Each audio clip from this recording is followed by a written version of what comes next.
خوږو معززو مکرمو محترمو مسلمانانو ورونو او خويندو میندو السلام علیکم ورحمت الله وبرکاته. شعبان مبارکه میاشت تیره شوه او د رمضان المبارک اهمه د خیرونو برکتونو نعمتونو او فضیلتونو نه ډکه میاشت راغله. الله تعالی جل جلاله امن والوه په دې میاشت کې مونږ تاسو باندې رمضان المبارک روزه فرض کړی ده او الله تعالی جل جلاله امن والوه دا لوی اهم عبادت په کال کې یو ځلې پورا میاشت دا راولوي. په دې رمضان المبارک کې مختلف قسم عبادتونه انسان کوي، خو سوال دا دی چې انسان الله تبارک وتعالی عبادت د پاره پیدا کړی دی. لکه څنګه قرآن مجید فرقان حمید کې الله فرمایي وما خلقت الجن والانس الا ليعبدون، او ما پیریان او انسانان صرف عبادت د پاره پیدا کړی دي. نو چې الله تعالی جل جلاله امن والوه انسانان او پیریان عبادت د پاره پیدا کړی دي، مونږ نه خپل انداز کې عبادت فرښتې کوي او کولو یې هم زمونږ د پیدایش نه وړاندې، او ځکه خو الله تبارک وتعالی په وړاندې دوی عرض وکړو اتجعل فيها من يفسد فيها ويسفك الدماء، آیا ته خلیفہ ګرځوي په دې ځمکه کې داسې یو کس چې فساد به کوي په دې ځمکه کې او وینې به تویوي. ونحن نسبح بحمدك ونقدس لك، امون دستا ذات تسبیح وایو، پاکی بیانو سره د حمد دستا سره د صفاتونو بیانولو دستا، او استاد لپاره مونږه تقدیس او پاکی او تنزیه ذکر کوو. نو استاد ذات او صفات لحاظ سره هم پاکی بیانو او استاد کمال صفات هم مونږه هغه ذکر کوو او هغه سره ستا حمد بیانو. نو گویا کې الله تعالی جل جلاله امن والوه په وړاندې خپل عبادت تذکره کوي او الله تبارک وتعالی د دوی نفع نکړه چې نه تاسو خو عبادت نه کوئ، بلکې الله تبارک وتعالی دا نفع نه کول دا په دې باندې دلالت کوي چې د خلقو یعنی د مخلوق عبادت د الله په اتم درجه کمال درجه کولو. خو بیا ولی انسان ته الله تبارک وتعالی دا رمضان المبارک یا رمضان المبارک کې عبادت یا د 11 میاشتو عبادت کولو حکم ورکړی دی، او د دوی د پیدا کولو خاص مقصد یې هم د عبادت ګرځولې دی. نو عرض دا دی چې فرښتو ته الله تعالی جل جلاله امن والوه یو داسې صلاحیت ورکړی دی چې دوی شپې او ورځې عبادت کوي او په عبادت باندې بالکل دوی تکاوت نه محسوسوي. دوی په سوچ کې ګناه وسوسه قدرې هم نه راځي، ګناه کول خو ډېر لرې دي. دوی ته نه لوږه محسوسېږي، نه تنده محسوسېږي، او نه د خېټې او د نفس خواهشات ورته کېږي. نو دا دوی ول عبادت د انسان عبادت غوندې نه دی. انسان ته دا ټول مسائل پیښیږي، لوږه ورته راځي، تنده ورته راځي، د خېټې د نفس خواهشات هم ورته وړاندې کېږي، او دارنګې په عبادت ډېر عبادت کولو باندې ستړی کېږي، خوب هم ورځي. اوس د دوی عبادت مثال داسې دی لکه یو ړوند چې وي او هغه ړوند نه فلمونه کتلی شي نه نامحرمو زنانو باندې نظر غورځي نه په ګناه کارونو کې چې څه څیزونه ښکارېږي هغه دی کتلی شي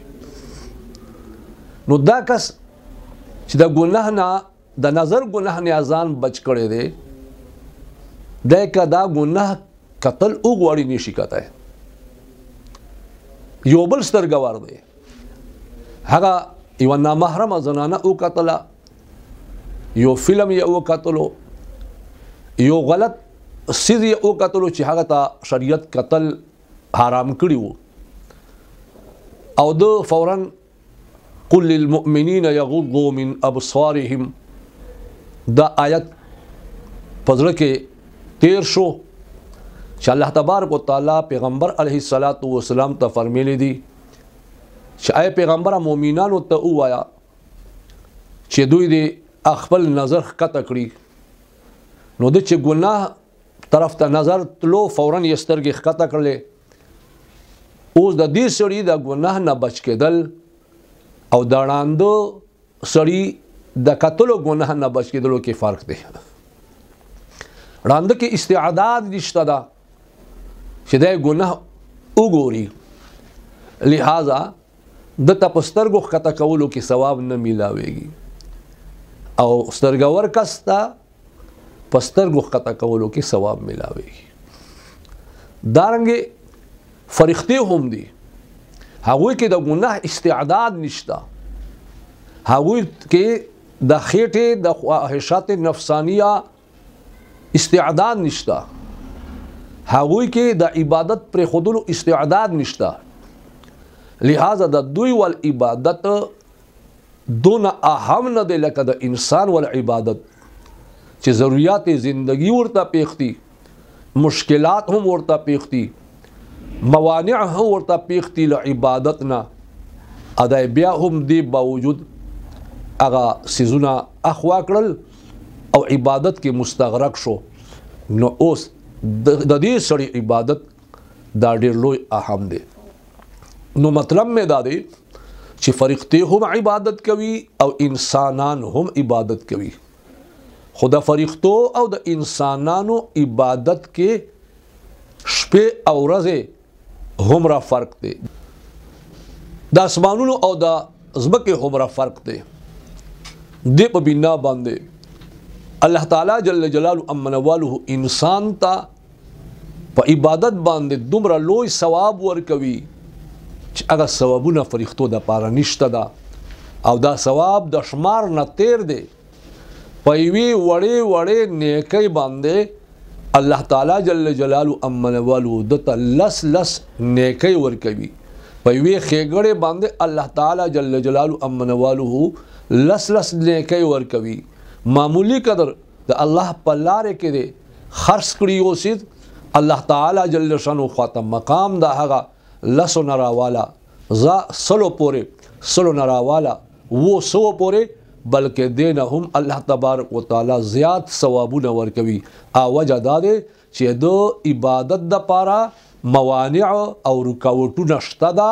د فرښتو ول عبادت د پاره رکاوټونه نشته ده ځکه په فرښتو ته په دې عبادت باندې ثواب نه ورکوي بلکې یو مثال به درکم لکه څنګه مونږ او تاسو د سا اخیستلو بغیر زندگی نه تیریږي ما او تا که ودیو بیا مو هم سا چلی مونږ او تا که ویخیو بیا مو هم سا چلی مونږ او تا که ناس یو که روان یو که منډه وهو که په یو ځای باندې ودرېږو هر حالت کې مونږ او تاسو سا وباسو او په دې سا وباسلو باندې مونږ او تاسو ته تکلیف هم نه وي بلکې مونږ ته په دې سا او کاغلو باندې راحت میلاويږي دارنګي فرښتو دا ذکر او دا عبادت دا د سا غوندې دا د بغیر دوی زندگی نشي تیرولای الله تعالی جل جلاله امنواله په مونږ او تاسو باندې رمضان المبارک ولا دا میاشت راوستله په دې میاشت کې الله تعالی جل شانو لوی برکتونه اچولې دي دې میاشتې ته رمضان وایي. رمضان له رمز نه وتی دی او رمز سیزولو ته وایي.